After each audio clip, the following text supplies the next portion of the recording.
Presentation के माध्यम से बताना चाहूंगा कि मैंने कैसे इस बिजनेस को शुरुआत करी और कैसे मैं इस बिजनेस में धीरे धीरे करके आगे बढ़ता चला गया। और उसके बाद में क्या ऐसे की पॉइंट रहे जिनको मैंने फॉलो किया है अब तक, और आप लोग जिनको फॉलो करके अपने आप में अपनी सक्सेस में चार चांद लगा सकते हैं। तो मैं आप लोगों से बारी बारी करके चर्चा करता हूँ। सबसे पहले मैं बता दूं, मेरी जो शुरुआत हुई बिजनेस से पहले, मेरे अगर मैं बात करूं तो मेरे पिताजी एक किसान हैं। जैसे माँ गुरु जी ने बताया, किसान परिवार में गांव में मेरा जन्म हुआ और मैंने गांव में ही रह करके 12वीं तक की पढ़ाई लिखाई करी। काम की अगर मैं बात करता हूं तो जैसे मेरे पिताजी खेती करते थे, दादाजी खेती करते थे, दादाजी के दादाजी भी खेती करते थे। तो पुश्तों का एक ही काम था, खेती करना। और उसी में मेरी भी जिंदगी जा रही थी, वही अपना फावड़ा चलाना, दरांती चलाना, भैंस पालना और ये सारी चीजें रहती थी। उसके साथ में ही पिताजी ने एक छोटी सी मुझे दूध डेयरी खुलवा दी थी। मैं डेयरी को भी चला रहा था बिजनेस में। जब मैं आया था उससे पहले एक छोटी सी दुकान भी चलाता था। और यही एक अपनी दुनिया थी और मैं इसके अलावा कुछ जानता नहीं था और इसके अलावा मुझे कोई समझ नहीं थी कि मैं जिंदगी में कुछ कर सकता हूँ, कुछ बन सकता हूँ, कुछ पा सकता हूँ करके। और इसी एक मतलब जो कहेंगे कि अपनी एक कुएं के मेढक वाली जो जिंदगी थी, उस जिंदगी में इस बिजनेस की एंट्री हुई, शेप्स ऑफ की एंट्री हुई। मेरे गांव के ही दोस्त श्री हरिंदर सर के द्वारा मुझे ये बिजनेस अपॉर्चुनिटी के बारे में जानकारी मिली थी। आगरा से मैंने इस बिजनेस को शुरू किया। उस समय 18 साल की मेरी उम्र रही होगी जब मैंने इस बिजनेस को ज्वाइन किया था। तो स्टार्टिंग में बहुत सारी मुसीबतों का सामना करना पड़ा मुझे, बहुत सारी दिक्कतें रही। जब मैंने बिजनेस को शुरू किया था तो उम्र कम थी, तो लोग बहुत ज्यादा मुझे सीरियस नहीं लेते थे। किसी के पास में भी जाता था तो बच्चा समझ के मुझे रपटा देते थे और कोई मतलब इतना ज्यादा अच्छा रेस्पॉन्स नहीं था। अगर मैं बात करूं स्टार्टिंग में काम करके, मेहनत करके, करीबन 3.5 साल काम करने के बाद भी अगर मैं बात करता हूं तो मेरा बहुत ज्यादा लेवल डेवलप नहीं हुआ था। मैं मुश्किल से गोल्ड बन पाया था। लेकिन मैं फिर भी सिस्टम में आता रहता था, मीटिंग में आता था, ट्रेनिंग में आता रहता था और सिस्टम के अंदर मैं लगातार अचीवमेंट देखता रहता था। महागुरु जी सिग्रीवाल साहब के चेक दिखता था, 1-1 लाख रुपए का महागुरु जी ने, 96,000 का चेक, कभी इस तरीके से महागुरु जी चेक दिखाते थे अपने। महागुरु जी माधव सर के मैं अचीवमेंट देखता रहता था। महागुरु जी की गाड़ी आई अल्टो, महागुरु जी ने ली। तो मेरे लिए तो ये एक बहुत बड़ी चीजें थी जो मैं अपनी आंखों से अपने सामने इस कंपनी के माध्यम से होते हुए देखता था। महागुरु जी श्री विजयपाल सर की भी गाड़ी आ गई थी, 4 व्हीलर आ गई थी। पर्सनली उसमें तो मुझे बैठने का भी मौका मिलता था। तो मैं कहीं ना कहीं, मेरे पास बड़ी सफलता नहीं थी ये अलग बात है, बट लेकिन जो मेरे चारों तरफ जो एक माहौल था, वहां पे मैं अपने मेंटर्स को देख पा रहा था कि वो लोगों के पास में सफलता आ रही है और कहीं ना कहीं उन लोगों की जिंदगी बदल रही है। दूसरी बात मुझे जो सबसे ज्यादा क्लिक करती थी, मेरे जो भी जितने भी अपलाइन है वो मैक्सिमम अपलाइन गवर्नमेंट जॉब से हैं। महागुरु जी श्री विजयपाल सर की बात करूं, चाहे माधव सर की बात करूं, ग्रेवाल सर की बात करूं, तो इन्हीं लोगों के संपर्क में मैं ज्यादातर रहता था। तो मैं सोचता था कि जब ये लोग गवर्नमेंट जॉब के होने के बावजूद अगर इस बिजनेस को इतने ईमानदारी के साथ कर रहे हैं, तो मैं तो ठहरा एक गांव का देहाती बंदा और जिसकी कोई डिग्री डिप्लोमा भी नहीं है, जिसके पास कोई नौकरी लगना तो बहुत बड़ी बात, नौकरी लगने का कोई चांस भी नहीं है। तो जो लोग ऑलरेडी जो एक ड्रीम लेवल है उसको अचीव कर चुके हैं, ट्रेडिशनल मार्केट में सरकारी मास्टर बनना एक बहुत बड़ी बात होती है और मेरी नजरों में वो बनने के बाद उसको छोड़ देना उससे भी बड़ी बात होती है। तो मैं हमेशा इन सब चीजों से इंस्पायर रहता था और मैं बिजनेस में बना रहा। कभी भी मैं किसी भी मीटिंग में, चाहे कैसी भी परिस्थिति रही, किसी भी तरीके की सिचुएशन रही, लेकिन मैं मीटिंग का हिस्सा जरूर बना। महागुरु जी लोगों का परम आशीर्वाद रहता था मेरे ऊपर। स्टार्टिंग में मैं बात करूं तो मुझे शुरू में ही इस बिजनेस में, जैसे मैंने स्टार्टिंग किया था, उसी समय मुझे 2005 में दिशा ट्रेनिंग में जाने का मौका मिला था महागुरु जी श्री माधव सर के आशीर्वाद से। तो उस समय गोल्ड लेवल तक के लोगों को दिशा ट्रेनिंग मिलती थी, तो मेरी कुछ टीम कम थी, लेकिन गुरुजी ने फिर भी मतलब मुझे अलाउ किया इस ट्रेनिंग में। तो मैं अपनी जिंदगी में पहली बार कभी रिजर्वेशन से यात्रा करी थी। ट्रेन में तो बैठा था, लेकिन वो जो ट्रेन जो अपना रहता है कि पैसेंजर में ही बैठते थे अभी, और अगर बात करूंगा तो कोई बड़ी ट्रेन में तो कभी बैठे भी नहीं। पहली बार कभी घर से केरला एक्सप्रेस में नागपुर के लिए अपन लोग गए थे और कभी जिंदगी में मैंने तो इस तरीके की जिंदगी देखी नहीं थी। जो वहां जाकर के हम लोगों के लिए स्पेशल रूम था और जो एक ट्रीटमेंट जो वहां दिया गया था, मतलब एक ऐसा महसूस हो रहा था जैसे मानो हम स्वर्ग में आ गए। लेकिन ये अरेंजमेंट तक तो ये सारी चीजें थी, लेकिन उससे भी ज्यादा जो सब चीजें थी, अरेंजमेंट, सारी चीजों को आप एक तरफ रख दो और दूसरी तरफ आपकी जो एजुकेशन थी, जो महागुरु जी श्री संजय जैन सर के द्वारा हम लोगों को वहां ट्रेनिंग मिली थी, तो बारीकी से महागुरु जी ने एक एक चीज को बताया और हमें एक एक चीज का रास्ता बताया कि आज आप अपनी जिंदगी में जो कुछ भी हो वो आप अपनी प्रोग्रामिंग की वजह से हो, और अगर आप अपनी जिंदगी को बदलना चाहते हो तो आप अपनी प्रोग्रामिंग को बदल के आप अपनी जिंदगी को बदल सकते हो। तो कहीं ना कहीं अपने अंदर एक उम्मीद जगी, एक होप जगी, एक कहीं ना कहीं एक ऐसा एक्साइटमेंट आया कि यार मतलब हम सोचते थे कि शायद हमारी किस्मत में ऐसा लिख दिया गया, अब इसमें कुछ नहीं हो सकता। लेकिन एक लाइन, एक सेंटेंस जो हमेशा मोटिवेट किया कि हम अपनी जिंदगी को अपने हिसाब से अपनी प्रोग्रामिंग करके अपने जैसा हम बनाना चाहते हैं वैसा बना सकते हैं। और वहां से एक कहीं ना कहीं एक एक चीज की बारीकी से ट्रेनिंग मिल चुकी थी, रास्ते मिल चुके थे, कॉन्फिडेंस सातवें आसमान पे था। और मैंने ये प्रतिज्ञा ली थी, मैं जिंदगी भर, मतलब ऐसा नहीं था कि 1 साल 2 साल के लिए, मैं पूरे जीवन के लिए मैंने डिसाइड कर लिया था कि मुझे पूरे लाइफ में मतलब जो है सेफ ऑफ भी करना है और यहीं पे कामयाब होकर के दिखाना है। मैं यहाँ एक चीज, यहाँ एक मैसेज मैं यहाँ ऐड करना चाहूंगा। बहुत सारे लोग बहुत सारे कैरियर्स में जाते हैं और कोशिश करते हैं वहां अपना कैरियर बिल्ड करने की, लेकिन कभी भी आज तक किसी भी व्यक्ति का किसी भी सेक्टर के अंदर कैरियर बना होगा तो उसने जब अपनी पूरी जिंदगी वहां देने की बात करी है तभी जाकर के कैरियर बनता है। 1-2 साल के लिए ट्राई मारने से कैरियर नहीं बनता। अगर सोनू निगम आज इतने अच्छे सिंगर हैं तो उन्होंने पूरी जिंदगी सिंगिंग के लिए नाम कर दी। विराट कोहली का नाम अगर हम क्रिकेट में इतना अच्छे से जानते हैं तो उन्होंने पूरी जिंदगी क्रिकेट के लिए कर दी। आमिर खान का, अमिताभ बच्चन जी का नाम अगर एक्टिंग में जाना जाता तो पूरा जीवन उन्होंने एक्टिंग के लिए कर दिया। और ये कहीं ना कहीं डायरेक्ट इनडायरेक्ट मुझे मैसेज मिल चुका था। अब तक मेरी जिंदगी में कोई गोल नहीं था, कोई टारगेट नहीं था, लेकिन उस दिन उस क्षण मेरी जिंदगी में टारगेट बन गया, एक गोल बन गया कि मेरा जीवन अब आज के बाद एक ही है मिशन, मुझे अपने जीवन में डायमंड बन के दिखाना। उतार चढ़ाव बहुत आए दोस्तों। मैं अगर बात करूं, टीम बनी, टीम टूटी, और अगर मैं बात करता हूं मेरी जिंदगी का एक बहुत बड़ा संघर्ष का एक पीरियड रहा। 2006 तक थोड़ा बहुत मेरे चेक आते भी रहते थे, लेकिन 2006 में मैं बात करूंगा अगर मिड में आकर के अक्टूबर के बाद में, तो मतलब मेरा 2006 अक्टूबर से तो बिल्कुल मेरे चेक बंद हो चुके थे। मेरा जो थोड़ा बहुत बैलेंस था जहां मैं काम कर रहा था वो खुर्जा में, वहां से उधर लेग मेरी लंबी हो गई थी। जो मेरी मथुरा वाली टीम थी वहां से मेरा पूरा बैलेंस खत्म हो चुका था और मुझे चेक नहीं आ रहे थे। और उस समय मैं फरवरी 2007 की बात करता हूँ, तो मैं इतना ज्यादा डिप्रेशन में था, इतना ज्यादा परेशानी में था कि मैं बता नहीं सकता। और उसी वक्त में माँ गुरु जी लोगों के आशीर्वाद से जैसलमेर में ट्रिप, कंपनी का टारगेट अचीवर्स की ट्रिप गई थी। तो इसमें सबसे बड़ा रोल रहा माँ गुरु जी श्री माधव सर का। मैं इसके लिए क्वालिफाई नहीं था, लेकिन माँ गुरु जी ने मुझे ताल कटोरा स्टेडियम में बोला कि भाई टाइगर साहब कपड़े वगैरह लेके आए। मैंने कहा गुरु जी मैं कुछ नहीं लेके आया, आप आदेश करिए। कि बोले आपको बधाई हो, आपको जैसलमेर जाने का मौका मिल रहा है। तो मेरे अंदर जोश इतना था कि मैं एक जो कपड़े वहां पहन के गया था मैं उन्हीं कपड़ों में मैं वहां से निकल लिया। और मैंने कहा बस ये मेरे लिए गोल्डन अपॉर्चुनिटी है। और आप ये जो फोटोग्राफ देख रहे हैं ये वही ट्रिप का फोटो है। और वहां पे मैंने कहीं ना कहीं देखा जो लोग, मतलब बिजनेस में मैं देख रहा था कि हमारा बिजनेस नहीं चल रहा, ऐसा नहीं है कि किसी का नहीं चल रहा। वहां पे एक से तगड़े टारगेट अचीवर आए हुए थे, लोग जश्न मना रहे थे, बहुत सेलिब्रेशन कर रहे थे। और मैं वहां पे बस केवल उन लोगों को ऑब्जर्व कर रहा था कि ऐसे क्या चीज है जो ये लोगों ने किया है और हम ऐसी क्या चीज है जो नहीं कर पा रहे। मैं आपको बता दूं, माँ गुरु जी श्री माधव सर भी थे इसमें, सत्येंद्र जी भी थे, राधेश्याम फौजी साहब थे, और माँ गुरु जी श्री नरसिंह अग्रवाल सर थे, माँ गुरु जी श्री ओम प्रकाश सर थे, सारे लोग थे। माँ गुरु जी लोगों का पर्सनल आशीर्वाद भी मिला। ट्रेन में माँ गुरु जी ने थोड़ी बहुत देर कुछ बैठ के बातचीत भी करी, समझाया भी माँ गुरु जी ने, मेरी मेहनत को नोटिस किया था और उसके आधार पे माँ गुरु जी ने कुछ सलाह भी दी कि टाइगर आप बहुत कुछ कर सकते हो, अपनी जिंदगी को थोड़ा आप सेटल करो और आप इधर उधर जो चीजों में उलझे हुए हैं, आपकी एनर्जी इधर उधर बटी हुई है, आप उसे अपनी सफलता के लिए लगाओ। और मैंने वहां से एकदम प्रतिज्ञा करी कि अब चाहे कुछ भी हो जाए मैं कहीं उलझूंगा नहीं, इधर उधर कहीं अपने आप को भटकाना नहीं है, सफलता के ऊपर फोकस करना है। और दोस्तों मैंने लगातार मेहनत जारी रखी। संघर्ष फिर भी था, 2008 में भी संघर्ष जारी रहा। मेरे ऊपर कर्जा भी हो गया था बहुत तगड़ा वाला, लेकिन फिर भी मतलब मैं कहीं ना कहीं कोशिश कर रहा था कि होगा तो यहीं से होगा। 1 लाख चलने भी लग गई थी, 1 लाख से मेरे टारगेट भी होने लग गए थे।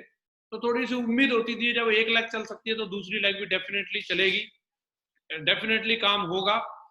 लोग नहीं मिल रहे थे, मुसीबतें बहुत थी, मतलब सिचुएशन ऐसी भी आ गई थी कि कर्जा इतना था कि घर वालों को मैं बता नहीं सकता था, खुद से मैं उसको चुका नहीं सकता था। आत्महत्या का भी विचार आता था, लेकिन जब मेरी शादी हो चुकी थी तो मैं कहीं कहीं अपने आप को रोक रोक जाता था कि भाई अभी मतलब न्यूली मैरिड हूँ और ये करना भी ठीक नहीं है। और सिस्टम में फिर से मुझे 2009 में एक बार और उन्हें मौका मिला उसी दिशा ट्रेनिंग में जाने का, माँ गुरुजी लोगों के माध्यम से। और वहां पे जब मैं गया तो वहां से फिर एक कमिटमेंट लिया, फिर से वो सब चीजें, वो यादें ताजा हो गई और फिर से नई पारी खेलने की शुरुआत करी। और दोस्तों फिर मुझे काम करने का मौका मिला। आप ये देखिए मेरी स्टार्टिंग की ये फोटोग्राफ्स हैं। आप ये फोटोग्राफ देख करके आप अंदाजा लगा सकते हैं, कौन मान लेगा कि ये वहां से आने वाले टाइम में क्राउन एम्बेसडर बनेंगे। लोगों को लगता है कि भाई ऐसे ही आए होंगे, तो मतलब मुझे खुद अपने फोटोग्राफ्स को देख करके हंसी आती है, इस तरीके की पर्सनैलिटी थी। और मुझे 2009 में ही इस बिजनेस में काम करने का मौका मिला। जोधपुर में मैं काम करने के लिए गया और वहां से मेरे काम ने टेक ऑफ करना शुरू किया और जोधपुर में मुझे अच्छे दमदार साथी मिले और वहां से एक अच्छी टीम मिली। मागुर जी लोगों की गाइडलाइन रही मेरे ऊपर परफेक्टली, हमेशा मुझे समझाते रहे, एक एक चीज के लिए बताते रहे। मेरा फुल कमिटमेंट था जब मैं वहां जोधपुर गया था कि मैं करने मरने के कमिटमेंट से गया था। महागुरु जी तीनों लोगों के जब तक साइन नहीं हो जाते थे तब तक मैं वहां से आता नहीं था। महागुरु जी श्री माधव सर, महागुरु जी श्री विजयपाल सर और महागुरु जी श्री ग्रेवाल साहब का जब तक परमिशन नहीं होती थी तब तक मैं वहां से कभी हिला नहीं। जब तक महागुरु जी लोगों ने नहीं बोल दिया कि हाँ जी अब आप घर जा सकते हो, और घर आने के पीछे भी कोई ना कोई मीटिंग वगैरह होती थी तो ही मैं घर आता था। और दोस्तों कमिटमेंट से काम किया, धीरे धीरे करके अच्छे अच्छे साथी जुड़ते गए। सैलेन जी टीम में आए, जलंधर में काम शुरू हो गया।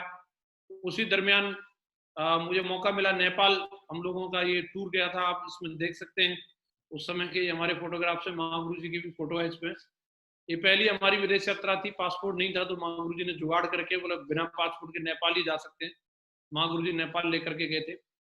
ये मेरी जो है थाईलैंड टूर था मेरा, फर्स्ट टाइम जो मैं गया था, थाईलैंड गया था 2009 में। एमरल्ड लेवल पे मैंने टारगेट किया था, ये उस समय की फोटोग्राफ्स हैं। तो जब विदेश गया था तो मतलब मैं बता नहीं सकता, मैं फर्स्ट टाइम इस तरीके का एक्सपीरियंस लिया, फ्लाइट में बैठा और ये सब चीजें मेरी जिंदगी से कोसों दूर थी।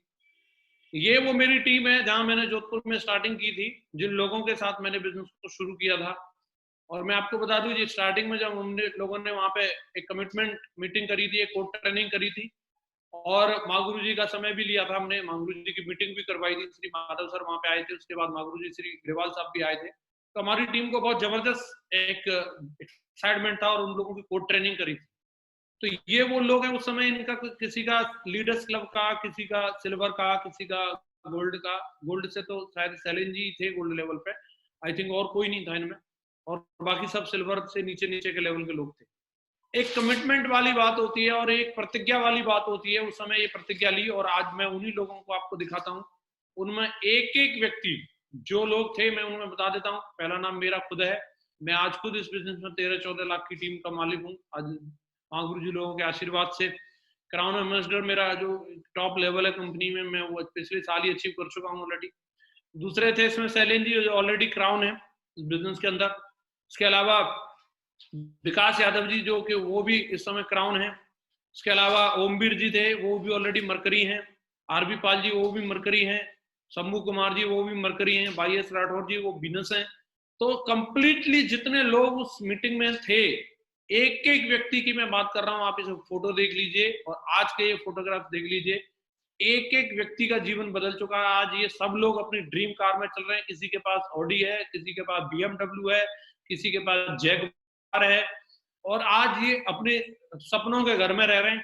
ये एक प्रूफ है इस बिजनेस से जिंदगी बदलने का। आपसे 10 साल 11 साल पहले की ये तस्वीर है और 10-11 साल बाद की ये तस्वीर है।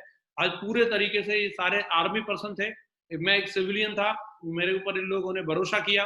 सारे लोग नौकरी को छोड़ करके आए, फुल टाइम बिजनेस को बिल्ड किया और मेरे सफलता में 4 चांद लगाए। ये मेरा पुराना फोटोग्राफ्स में से ही है। 23 जुलाई 2010 को मैं रूबी बना था, मैडम भी मेरे साथ आई थी उस समय, मैडम ने बताया था। अब ये स्पीच यूट्यूब पे पड़ा भी है, आप लोग सुन सकते हैं। उसमें 10-10 रुपए के लिए भी मैं मोहताज हुआ करता था और इस बिजनेस में धीरे धीरे करके मेरा जीवन बदला। 3 अप्रैल 2011 को मैं इस बिजनेस में आगरा में सिल्क ग्राम में मेरी डायमंड प्रमोशन हो गई। ये मेरी डायमंड शिप के कुछ फोटोग्राफ्स हैं, मैं जुगाड़ करके निकाले कहीं से। तो इस तरीके से इस बिजनेस में एक बंदा जो एक नॉर्मल बैकग्राउंड से आया और धीरे धीरे करके जीवन बदलता चला गया। बात करूं जहां मैं एक 500 रुपए के चेक के लिए मोहताज था, सेफ शॉप में मेहनत और श्रद्धा का कमाल है कि आज इस बिजनेस में 7-7 लाख रुपए की कैपिंग का चेक भी मुझे नसीब हुआ है, माँ गुरु जी लोगों के परम आशीर्वाद की वजह से। आप देखें, एक एक महीने की इनकम 20-20 लाख रुपए की मैंने सेफ शॉप कंपनी से प्राप्त करी है। तो ये सारी चीजें हैं, न केवल मेरे साथ बल्कि जो मेरे साथ में जो लोग आए हैं उनका भी जीवन बदला है। जिन जिन लोगों ने भरोसा किया है सिस्टम के ऊपर, जैसे एग्जांपल के लिए विकास यादव जी हैं, इन्होंने सबसे पहले बिलीव किया, 7 साल की अपनी नौकरी को क्विट किया। काफी सारे लोग बोलते थे फौज में से कुछ चुरा के भागा है, गांव में लोग इस तरीके की एडवर्टाइजिंग करते थे, पागल हो गया है, सरकारी नौकरी छोड़ के आया है। इनके घर वाले भी एंगेज थे, मेरी बातों में आ गया है, ऐसे ऐसे करके मेरे से भी नाराज रहते थे। लेकिन आज वही विकास जी आज खुद की ऑडी कार में चलते हैं, शानदार जिंदगी, एक सेलिब्रिटी की तरह लाइफ को जी रहे हैं। तो ये विश्वास का फल है, इन्होंने भरोसा किया। ये शैलेंद्र जी हैं, आप ये देख सकते हैं, जिन्होंने आर्मी बैकग्राउंड से रह करके बिजनेस के अंदर एंट्री ली। सिग्नल में थे ये और सिस्टम के अंदर आए और आज आप देखिए ये BMW 5 सीरीज कार में चलते हैं।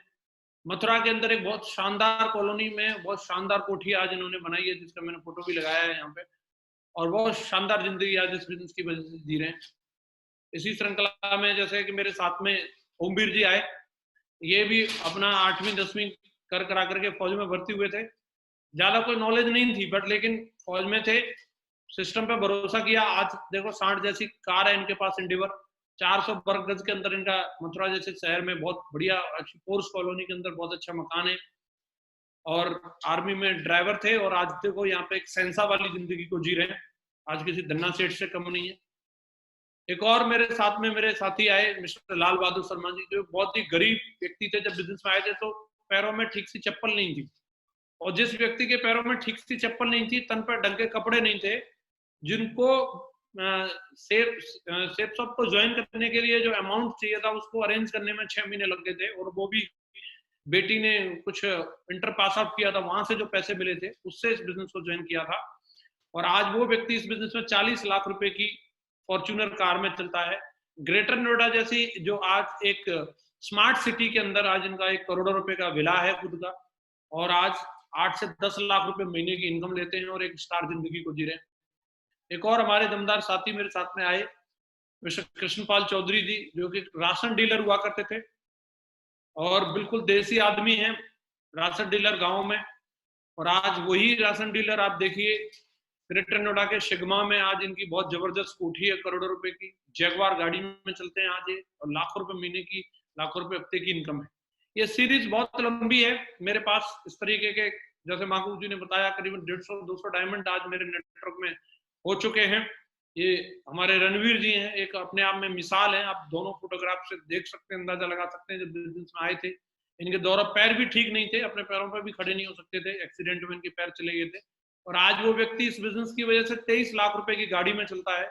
आज इन्होंने करोड़ों रुपए का मकान मथुरा शहर में खरीदा है, लाखों रुपए महीने की इनकम है, सेंसा वाली जिंदगी आज इस बिजनेस की वजह से जी रहे हैं।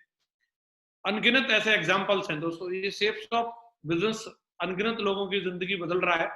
और एक मौका मुझे भी मिला, जो बंदा इस बिजनेस से पहले हाथ में दराती और फावड़ा हुआ करता था, आज उस बंदे के हाथों में BMW कार है। ये मेरी धर्म पत्नी है। अगर मैं बात करूं सेफ शॉप बिजनेस में नहीं होता तो गांव में गोबर पाथ रही होती, कपड़े धो रही होती, या मेरे साथ दराती चला रही होती, कहीं खेत में फावड़ा चला रही होती। आज वही मैडम है, आप देखिए गिटार बजा रही है, ये फोटो खिंचाने के लिए नहीं, सच में बजाती है, गाने भी गाती है। तो आप इससे अंदाजा लगा सकते हैं कौन महिला होगी जो गिटार बजाएगी या गाना गाएगी। कहीं ना कहीं आज इसके पास समय है और पैसा है, सुखी है, इसलिए ये सब कुछ कर रही है, नहीं तो फिर मौका नहीं मिलता। आज अपनी जो ड्रीम है उनको ड्रीम्स की तरफ आगे बढ़ने का मौका मिला है। इस तरीके की जिंदगी आज इस बिजनेस ने हमारी बदल दी है। अगर मैं बात करूं तो मेरी शादी हुई थी तो मैं 10 रुपए का भी कोई गिफ्ट अपनी मैडम को नहीं दे सका था, लेकिन आज इस बिजनेस की बदौलत यूरोप में घूम रहे हैं हम लोग, तमाम देशों में, रशिया में, यूरोप के कई सारे देशों में आज इस बिजनेस की वजह से घूम के आ चुके हैं। जैसे सेलिब्रिटी लोगों के, हीरो हीरोइन के जो फोटो देखते थे, आज ऐसे फोटो हमारा खुद का खिंचाने का मौका रहता है। अभी मैडम बोल रही है कान में, आप देख रहे हैं फोटो में, कंपनी दमदार है, छोड़ मत देना इसको कभी भी। तो इस तरीके की जिंदगी है। कभी बम्बे की पटरी पे घूम रहे होते, वो आज क्रूज पे घूम रहे हैं। तो आप अंदाजा लगा सकते हैं बिजनेस की कितनी बड़ी ताकत है। हम गांव से निकले हुए बंदे और आज इस तरीके की लाइफस्टाइल को जी रहे हैं। तो ये घर है आज जिसमें मैं रहता हूँ, सेफ शॉप की बदौलत। 5 बेडरूम का घर है, इसमें सारी सुख सुविधाएं मेरे परिवार के लिए, जो मथुरा सिटी के अंदर है, कान्हा नगरी के अंदर है, जहाँ लोगों का ड्रीम होता है ब्रज में रहने का। वहां पे मुझे अपना एक छोटा सा मकान बनाने का मौका मिला सेफ शॉप की बदौलत। तो कुल मिलाकर के जिंदगी एकदम पूरी तरीके से बदल चुकी है। कभी जीवन में सोचा नहीं था नजदीक से हम फरारी को देखेंगे। फरारी को कोई हमें हाथ भी नहीं लगाने देता, कोई फरारी पे हमें कपड़ा भी मारने के लिए नहीं रखता, पहुंचने के लिए भी नहीं रखता। मैं याद करूं तो जब स्टार्टिंग में मैं कभी बाइक चलाना नहीं सीखा, तो मेरी मौसी के लड़के वगैरह आते थे कभी बाइक वगैरह लेकर के, और अगर मैं उनसे बोलता था थोड़ा चाबी वगैरह दे दो, तो वो बाइक की चाबी नहीं देते थे, बोलते थे तेरे से नहीं चलेगी, गिर जाएगी। तो वो बंदे को, जिसको कोई रिश्तेदार मोटरसाइकिल की चाबी नहीं देता था, वो बंदे को अंग्रेज ने फरारी की चाबी दे दी। आप देखिए सेफ शॉप का कमाल। जिसने कभी स्कूटर और मोटरसाइकिल की कभी चाबी नहीं पकड़ी थी, वो बंदे ने फरारी को पेरिस के अंदर चलाया, वो भी पेरिस में। तो ये एक सेफ शॉप की बदौलत इतने बड़े अचीवमेंट आज अपनी जिंदगी में एड ऑन हो पाए हैं। और मैं ये अपनी सारी की सारी सफलता का जो क्रेडिट जो देता हूँ, जो भी आज मैं जो कुछ भी बन पाया हूँ, जो भी मेरे जीवन में अचीवमेंट है, वो ये 3 महान शख्सियत हैं जिनकी बदौलत मैं बना। महागुरु जी श्री नरसिंह अग्रवाल सर, पर्सनली मेरे ऊपर बहुत बड़ा आशीर्वाद रहा माँ गुरु जी का। कभी भी अगर मैं डिप्रेशन में रहा, मेरे अंदर कभी अगर हिम्मत नहीं रही माँ गुरु जी को कॉल करने की, लेकिन मुझे नहीं मालूम मेरे दिन अच्छे थे, मैं ये कहूंगा पूर्व जन्म में कोई अच्छा काम किया होगा कि माँ गुरु जी की कॉल मेरे पास आ जाती। और माँ गुरु जी की जो कॉल आने की वजह से, जो माँ गुरु जी के जो मुझे 10 मिनट 5 मिनट का जो फोन पे आशीर्वाद मिल जाता था, वो हमेशा एक हिम्मत देता रहा मुझे। माँ गुरु जी ने मतलब इतना सपोर्ट किया कि मिस कॉल मार करके भी मैं माँ गुरु जी से लोगों की बात करा सकता था। माँ गुरु जी अगर कभी मथुरा से निकल के जा रहे होते थे तो बोलते थे 2 मिनट का भी अगर ट्रेन का स्टॉपेज है, तो मैं प्लेटफॉर्म पर अपने लोगों को लेकर के खड़ा रहता था। माँ गुरु जी आते थे, मिल के जाते थे हर तरीके से। हमेशा गुरु जी ने, पता नहीं मुझे नहीं मालूम मेरे अंदर क्या देखा, भरोसा कर लिया मेरे ऊपर और मुझे इस लायक बनाया। मैं कोटि कोटि धन्यवाद करता हूँ। दूसरा, मेरी जिंदगी में जो सबसे बड़ा रोल है वो माँ गुरु जी श्री माधव सर का है। एक टाइम पे जब मैं देख रहा था मेरे चारों तरफ से, मेरे डाउनलाइन में अपलाइन में जो चारों तरफ से सारे विकेट गिरते चले जा रहे थे, मुझे इस बिजनेस में कुछ करना था। दूर दूर तक जब मुझे कोई व्यक्ति नजर नहीं आया, जब माँ गुरु जी श्री माधव सर नजर आए। माँ गुरु जी का इतना बड़ा विजन था, माँ गुरु जी की इतनी दूरदृष्टि थी। मैं पर्सनली बहुत ज्यादा थैंकफुल हूँ माँ गुरु जी का। मुझे बिल्कुल छोटे भाई की तरह रखा हमेशा। मुझे वो प्यार मिला माँ गुरु जी के द्वारा, वो गाइडलाइन मिली। माँ गुरु जी को ये मैंने पूरा अधिकार दिया हुआ है। माँ गुरु जी, मैं कभी अगर गलती करा तो उसके लिए डांटने का भी और मुझे पूरा प्यार देने का भी। और हर पल हर क्षण माँ गुरु जी ने मुझे तन से, मन से, धन से, हर तरीके से सपोर्ट किया। मतलब एक केवल ये नहीं कहूंगा मैं कि केवल एक सूखा ज्ञान दिया, बल्कि हर जगह, मतलब जहां मेरी 2-2 की 3-3 की टीम थी, जहां माँ गुरु जी का लेवल नहीं होता था, माँ गुरु जी के लायक में फैसिलिटी नहीं होती थी, वहां पे भी माँ गुरु जी मेरे लिए आए। रोडवेज बस से यात्रा कर करके माँ गुरु जी ने मेरी टीम बनाने में मेरी सपोर्ट करी। और इसी श्रृंखला में माँ गुरु जी श्री विजयपाल सर, जिन्होंने हमेशा, मतलब अगर मैं कहूंगा मेरे साथ में रहे, मेरी बाइक की पिछली सीट पे बैठे, मेरी वैगनार की बराबर की सीट पे बैठे, जहां मैं बोला माँ गुरु जी को आज तक मेरी कभी भी डिमांड हो रही हो, माँ गुरु जी ने मुझे मना किया हो, ऐसा मुझे कोई आज तक दिन याद नहीं है। और भरपूर सहायता रही है माँ गुरु जी श्री विजयपाल सर की, पैसे से भी मुझे सपोर्ट किया, हर तरीके से सपोर्ट किया और हर चीज के लिए पॉजिटिव मतलब समझाया। कभी मैंने नेगेटिव होने की कोशिश भी करी तो माँ गुरु जी ने मुझे हमेशा करेक्ट किया। तो ये 3 लोगों का बहुत बड़ा मेरे ऊपर आशीर्वाद है।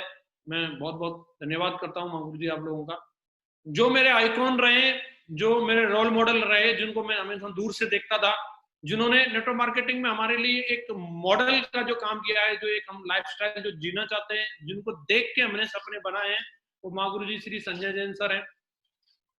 जो चीजें आज हम देख पा रहे हैं, जो चीजें हम करते हैं, चाहे वो डायमंड सेलिब्रेशन हो, चाहे वो दिशा ट्रेनिंग हो, चाहे कोई भी चीज हो, उसका जो एक मापदंड जो तय किया है वो माँ गुरु जी श्री संजय जैन सर है। माँ गुरु जी का मेरे जीवन में बहुत बड़ा प्रभाव पड़ रहा है शुरू से। माँ गुरु जी बहुत इमोशनल व्यक्ति हैं और जो बात बोलते हैं वो दिल से बोलते हैं। और मैं शुरू से माँ गुरु जी का बहुत बड़ा फैन हूँ और माँ गुरु जी का मैं धन्यवाद करता हूँ। इसी श्रृंखला में एक और महान शख्सियत जिनके व्यक्तित्व को बयां करने के लिए मेरे पास शब्द नहीं है, माँ गुरु जी श्री राजीव चतुर्वेदी सर। इतना विशाल हृदय है माँ गुरु जी का कि मतलब मैं बयां नहीं कर सकता।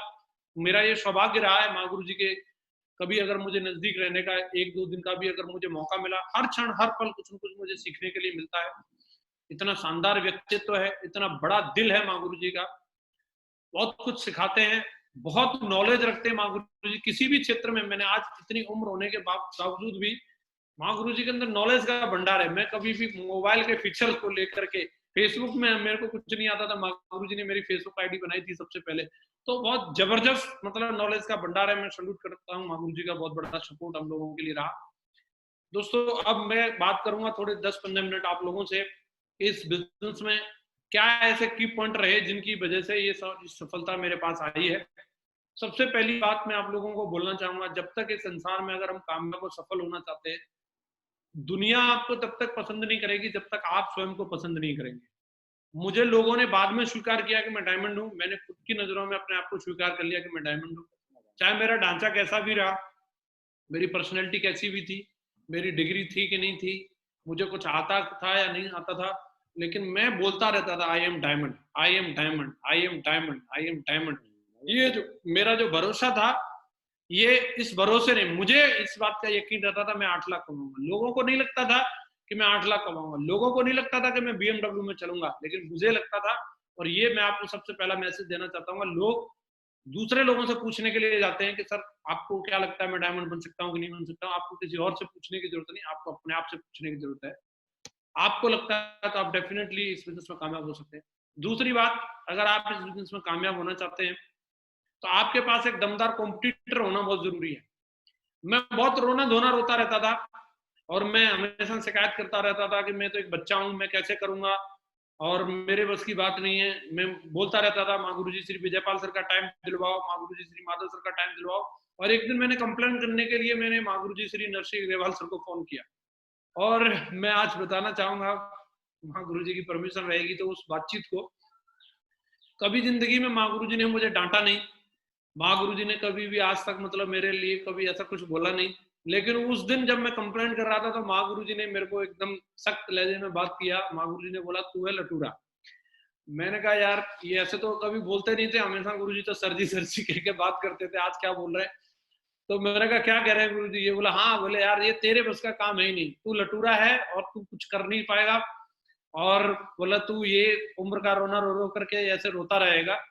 और माँ गुरु जी ने उस समय कई लोगों के नाम लिए, मैं वो नाम नहीं आप लोगों को, रिकॉर्डिंग पे है हम लोग, लेकिन कुछ लोगों के नाम मेरे जो हम उम्र थे उन लोगों के नाम लेके बताए, देख उस बंदे ने इतना तगड़ा किया हुआ है, वो फलाना सिटी बिल्ड कर रहा है, उसने ये टारगेट करके दिखाया और तू अभी भी बच्चा बना हुआ है।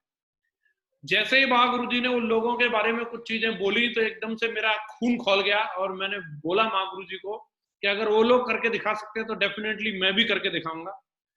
और माँ गुरु जी ने बोला सच बात यह है कि तुम्हारे अंदर हिम्मत नहीं है कि तुम किसी से कंपटीशन कर सको, और जब तक तुम्हारे अंदर ये हिम्मत नहीं आएगी कि तुम कंपटीशन करो, जब तक काम भी नहीं कर पाओगे। तो उस दिन मैंने माँ गुरु जी से बोला इस बात को कि माँ गुरु जी आज आप बोलो, नाम बताओ कि मेरा कंपटीशन किससे रहेगा। और मैं आज से प्रतिज्ञा लेता हूं मैं कंप्लेंट नहीं करूंगा, मैं कंपटीशन पे काम करूंगा। और माँ गुरु जी ने उस समय एक व्यक्ति का नाम लिया, मरकरी लेवल था उनका, आई थिंक वीनस या मरकरी लेवल रहा होगा, और मेरा खींच खांच के मैं सिल्वर या गोल्ड लेवल था मेरा, 200-250 की मेरी टीम थी। और माँ गुरु जी ने जैसे ही उनका नाम लिया, बोला आपको उनसे कंपटीशन करना है, तो कई लोग रिलेट नहीं कर पाते। लेकिन मैंने एक ही बात सोची, अगर गुरु जी ने नाम लिया है तो इसका मतलब ये होगा जरूर। गुरु जी ने पूछा भी, हाँ भाई टाइगर ज्यादा हो गया हो तो बदल भी सकते हो आप, मतलब अपनी बात से मुकर भी सकते हो। तो मैंने कहा नहीं गुरु जी, अगर आपने नाम ले दिया, अगर आपने बोल दिया कंपटीशन अगर उससे है, तो जिंदगी में ये मेरा प्रतिज्ञा है, ये मेरा कमिटमेंट है, साला आज के बाद अगर मैं जीऊंगा तो उस कंपटीटर को पीछे छोड़ने के लिए जीऊंगा। उस दिन के बाद कभी भी अगर मुझे ऐसे लगा मैं रुक जाऊं, मैं रेस्ट कर लूं, मैं मजे ले लूं, मैं गोवा चले जाऊं मैडम के साथ, कभी अगर मेरे को लगा मैं कॉफी कैफे में चले जाऊं, मैं यही सोचता था मेरा कॉम्पिटिटर क्या कर रहा होगा, मेरा कॉम्पिटिटर तो काम कर रहा होगा, मैं साला मजे लेने में घुस गया और वो मीटिंग कर रहा होगा तो मैं पीछे रह जाऊंगा। वो दिन है कि ये दिन है, मैंने दिन देखा ना रात देखा, मैं मैक्सिमम जितना काम कर सकता था मैंने महीने में 25 दिन, 26 दिन, 27 दिन, 28 दिन, जब तक मतलब अगर जर्नी का टाइम को अगर आप निकाल दो, बाकी टाइम में एक एक दिन में 4-4 मीटिंग, 6-6 मीटिंग जो कर सकता था वो मैंने किया। तो मैं आज आप लोगों को ये क्लियर कट मैसेज देना चाहता हूं, जो असली मर्द का बच्चा होता है, जो असली माई का लाल है, वही अपनी जिंदगी में कॉम्पिटिटर डिसाइड करता है। और आज अगर आप इस मैसेज से कोई इस मीटिंग से अगर कोई मैसेज लेना चाहते हैं, तो मैं बोलूंगा अपना कोई कॉम्पिटिटर जरूर डिसाइड कर लेना जिसका रिकॉर्ड तोड़ के दिखाना है। वो आपके लिए सबसे बड़ा मोटिवेशन होगा। काम करते समय प्रॉब्लम सब लोगों को आती है। बोला जाता है मुसीबत सब पर आती है, और कोई मुसीबत में बिखर जाता है और कोई मुसीबत में निखर जाता है। प्रॉब्लम तो सबके सामने आने वाली है। मेरे सामने भी प्रॉब्लम आई, अगर वो प्रॉब्लम नहीं आई होती तो आज कोई कहानी नहीं बनती। उनका कहानी जो बनी है वो प्रॉब्लम की वजह से बनी है। दूसरी बात, हम एक्साइटमेंट में हमको डिसीजन लेकर के कॉम्पिटिटर तो चुन सकते हैं, लेकिन हमारे पास एक करेक्ट प्लानिंग होना भी जरूरी है। अगर हम जोश में होश खो बैठेंगे, अपने अपने हिसाब से कहीं भी भाग दौड़ कर रहे हैं, कहीं इधर जा रहे हैं उधर जा रहे हैं, तो करेक्ट प्लानिंग अपने अपलाइन से लें, आपको कहाँ पर रह करके काम करना है, और जहां आपकी ड्यूटी लगाई जाती है पूरी श्रद्धा के साथ में आप वहां रह करके काम करें। आप अपना मैक्सिमम टाइम प्रोडक्टिविटी के लिए यूज करें। मैं आपको बता देता हूं, मैं जोधपुर 3 साल 3.5 साल तक जोधपुर में रहा, लेकिन कभी भी मैंने मेहरानगढ़ किला नहीं देखा, कभी मैंने उम्मेद पैलेस नहीं देखा, जिसको लोग घूमने के लिए जाते हैं। मैं कभी भी मॉल में नहीं गया, क्योंकि मैं वहां जो रहता था, मैं वहां मीटिंग के लिए अपनी टीम के लिए रहता था, और मेरी ये प्रतिज्ञा रहती थी जितना ज्यादा से ज्यादा टाइम मैं अपनी टीम को दे सकता हूं, मैं प्लान फॉलो ग्रुप मीटिंग में अपना टाइम यूज करता था, बाकी फालतू चीजों में नहीं। अगर मेरे पास समय बचता भी था तो मैं किताब पढ़ने के लिए, ऑडियो सुनने के लिए, महागुरु जी ने मुझे एक आईपॉड दे रखा था, मैंने उसमें महागुरु जी ने कई 100 ट्रेनिंग थी, और मैंने वो पूरा सुन डाला। ट्रेन में, बस में, कहीं भी रहता था मैं उसी को सुनता रहता था। तो आपको मैक्सिमम ये देखना है 24 घंटे में आप काम तो सारे लोग करते हैं, बिजी तो सब रहते हैं, लेकिन उस बिजी रहने में आपके प्रोडक्टिव आवर कितने हैं, जिसका हमें पैसा मिलता है, वो हमारे प्रोडक्टिव आवर होते हैं। आपका आने जाने का टाइम प्रोडक्टिव आवर नहीं होता, मीटिंग से पहले के तैयारी का टाइम प्रोडक्टिव आवर नहीं होता, आपका बाद का बातचीत का टाइम प्रोडक्टिव आवर नहीं होता। मेन जिस समय आप अपना मेन काम कर रहे हैं, जिससे आपको रिजल्ट मिलने वाला है, वो आपका प्रोडक्टिव आवर होते हैं। और बोला जाता है टाइम इज मनी, समय ही सबसे बड़ा धन है। समय आप जितना इन्वेस्ट करेंगे उतना बड़ा आपको रिवार्ड मिलने वाला है। अगली बात मैं बोलना चाहूंगा, एक नेटवर्क जो बना रहे हैं हम, वो एक एथिकल टीम होना बहुत जरूरी है। टीम बनाना, आप ऐसे हजारों की टीम बना लो, लेकिन टीम के अंदर संस्कार नहीं होंगे, लोगों के अंदर अगर संस्कार नहीं हो, तो उस टीम को बनाने का कोई फायदा नहीं है। तो हमें अपनी टीम को ये सिखाना, ये समझाना जरूरी है कि राइट क्या है और रॉन्ग क्या है। गुरु जी लोगों ने हमेशा हम लोगों को ये चीज सिखाई। बहुत सारे लोगों को सफलता आती है, तो माँ गुरु जी ने बताया 3 रास्ते रहते हैं, आदमी जाता है भक्ति, शक्ति और आसक्ति। तो आपको भक्ति के रास्ते पर जाना है। जो चीज माँ गुरु जी लोगों ने हमें सिखाई, वही संस्कार आगे तक डुप्लीकेट हुए। तो ये चीज हमेशा समझ लीजिए, इस बिजनेस की सबसे बड़ी सच्चाई है कि यहाँ सब कुछ डुप्लीकेट होता है। अब ये डुप्लीकेशन हमारे बिजनेस की एक एडवांटेज भी है और डिसएडवांटेज भी है। एडवांटेज इसलिए अगर आप अच्छा कर रहे होंगे तो अच्छा डुप्लीकेट होगा, और डिसएडवांटेज इसलिए अगर आप गड़बड़ कर रहे होंगे तो वो गड़बड़ ही डुप्लीकेट होने वाली है। यहाँ सब कुछ डुप्लीकेट होता है। तो इसके लिए एक ही चीज है, अगर आप लोगों में परफेक्ट डुप्लीकेशन देखना चाहते हैं, तो लोगों के लिए अच्छा पहले मॉडल तैयार करो अपने आप को, और जिससे लोग आपको कॉपी कर सके। बिजनेस रिश्ते बनाने का है। जितने अच्छे आपके लोगों के साथ रिलेशन होंगे, आप उतने लंबे समय तक बिजनेस में टिके रहेंगे। बागुरु जी लोगों ने अपने परिवार को भी बाद में देखा, पहले हम लोगों को देखा। हो सकता है घर पे बात हुई हो ना हुई हो, इस तो अपने आप बन जाएगा। तो लोगों को आप जो है मशीन की तरह ट्रीट ना करें, लोगों को आप अपने भाई और अपने परिवार की तरह ट्रीट करें, ये सबसे जरूरी चीज है। और अगला पॉइंट मैं बताना चाहूंगा, कई लोग बोलते हैं कि बहुत सारे लोग नेटवर्क मार्केटिंग में भर्ती होते हैं, लेकिन क्यों इतने सारे लोग यहाँ पे असफल हो जाते हैं। तो मैं एक चीज यहाँ क्लियर करना चाहूंगा कि अगर हम दूसरी जगह से अगर हम लोग कंपेयर करके देखते हैं, कि अगर हम रेलवे को देखें, या कहीं बैंकिंग सेक्टर को देखें, या सॉफ्टवेयर इंडस्ट्री को देखें, या आर्मी को देखें, या पुलिस को देखें, कोई भी सेक्टर में आप चले जाओ, किसी भी सेक्टर में अगर लोगों को रिक्रूट किया जाता है तो पहले उन लोगों की ट्रेनिंग की जाती है। उनको काम बाद में सौंपा जाता है, पहले 6 महीने, साल भर, 1.5 साल, 2 साल ट्रेनिंग दी जाती है, और उसके बाद में फिर बीच बीच में भी उनको ट्रेनिंग देते रहते हैं।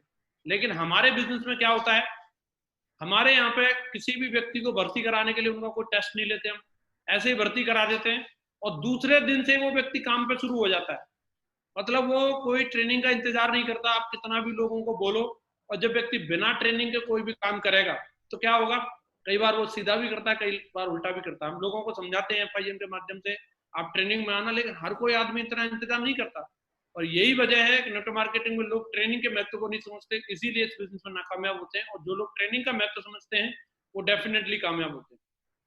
लोगों को अच्छी शुरुआत दीजिए। हर व्यक्ति इस बिजनेस में जो ज्वाइन होता है वो जसवीर बन सकता है, या वो विकास यादव बन सकता है, या शैलेंद्र सिंह जी की तरह बन सकता है, लाल बहादुर शर्मा जी की तरह बन सकता है। लेकिन उनको परवरिश मिल जानी चाहिए जैसे हम लोगों को परवरिश मिली। अगर हम कहीं इधर उधर पैदा हुए होते तो शायद इस बिजनेस में इस मुकाम पे नहीं होते। तो आपके नेटवर्क में भी एक से एक दमदार लोग ज्वाइन करते हैं। उन लोगों को शुरुआत जो होनी चाहिए उनकी, वो अच्छी शुरुआत होनी चाहिए, उनको परवरिश अच्छी मिलनी चाहिए, उनका लालन पालन अच्छा होना चाहिए, ये हमारी जिम्मेदारी है। बीइंग ए अपलाइन हम लोगों को क्या करना चाहिए, मैं बोलता हूँ अगर अपलाइन अगर आप हो तो अपलाइन की जिम्मेदारी बनती है सबसे पहले सीखिए, सीखने के बाद कीजिए और करने के बाद ही सिखाइए। कई लोग क्या करते हैं, जैसे कोई इन्फॉर्मेशन मिलती है दूसरों को सिखाने चले जाते हैं, न तो प्रैक्टिकली किया होता है, न खुद से उन्होंने सीखा होता है। ये थंब रूल है MLM के अंदर अपलाइन का, पहले सीखना है, फिर करना है, और करने के बाद ही लोगों को सिखाना है। तो डेफिनेटली आप यहाँ पे कामयाब होंगे। अपने अपने लेवल पे हमारी क्या जिम्मेदारी हो सकती है, बेसिकली अगर मैं बात करूं तो हमारी जिम्मेदारी ये होती है कि हमें अगर बड़ा काम करना है तो सबसे पहली जिम्मेदारी हमें लेनी होगी बड़ी टीम बनाने की। दूसरी जिम्मेदारी हमारी होनी चाहिए लोगों को सिखाने की। तीसरी जिम्मेदारी हमारी होनी चाहिए लोगों की समस्याएं सुलझाने की। और चौथी जिम्मेदारी हमारी होनी चाहिए लोगों को सफल बनाने की। आज तक आप जितने भी सक्सेसफुल लीडर्स को देखेंगे जो आपके रोल मॉडल है, उनमें ये आपको चारों चीजें देखने के लिए जरूर मिलेंगी। उन्होंने बड़ी टीम बनाने की जिम्मेदारी ली, उनके कमिटमेंट की वजह से वो लोगों के फेवरेट बने। उन्होंने लोगों को सिखाने की जिम्मेदारी ली अलग अलग माध्यम से, आज भी वो सिलसिला जारी है उनका। लोगों की समस्याएं सुलझाने की, जब आप लीडर बनना चाहते हो और आप लोगों की समस्याएं सुलझाने की बात करते हैं, अन्ना हजारे जी ने बोला कि भाई हम भ्रष्टाचार को खत्म करेंगे, तो लोग उनको इससे पहले जानते नहीं थे, लेकिन उनका ये समस्या सुलझाने की उन्होंने जिम्मेदारी ली तो लाखों लोग उनके पीछे पहुंच गए। आप भी जब लोगों की गरीबी दूर करने की, उनके कॉम्प्रोमाइज से बाहर निकालने की, उनकी किसी भी तरीके की समस्या को सुलझाने की जिम्मेदारी लेते हैं तो लोग आपके फैन हो जाएंगे, लोग आपको अपना रोल मॉडल मानने मत लगेंगे। और चौथी बात मैं बोलता हूं लोगों को सफल बनाने की, अगर आप दो लोगों की जिम्मेदारी ले लो, एक लेफ्ट में और एक राइट में, आपने अगर ये जिम्मेदारी ले ली कि मुझे इन दोनों आईडी पे डायमंड देखना है, तो आप इस बिजनेस में डबल डायमंड ऑटोमेटिक बन जाएंगे। आपने कसम खानी है कि मेरी लेफ्ट और राइट वाली आईडी पे कैपिंग नहीं आई, साला मेरी इज्जत का सवाल है, इन आईडी पे मुझे कैपिंग लेकर के आनी है। आपकी आईडी पे तो कैपिंग कब की आ चुकी होगी, आपको पता भी नहीं चलेगा। अगर आप ये चार जिम्मेदारी लेने के लिए तैयार है तो डेफिनेटली आप इस बिजनेस के अंदर कामयाब हो सकते हैं, सफल हो सकते हैं। हम लोगों को बेसिक काम को भी हमें कभी भी भूलना नहीं है। आज जितने भी लोग चाहे किसी भी लेवल पे हों, जो अपना बेसिक है, सचिन तेंदुलकर अगर इतने महान क्रिकेटर हैं, उनका बेसिक काम बल्ला घुमाना है, अगर बल्ला नहीं घुमाएंगे तो कोई उनको पूछेगा नहीं। अगर अमिताभ बच्चन का बेसिक काम है कि उनको एक्टिंग करनी है, अगर वो नहीं करेंगे तो कोई उनको पूछने वाला नहीं है।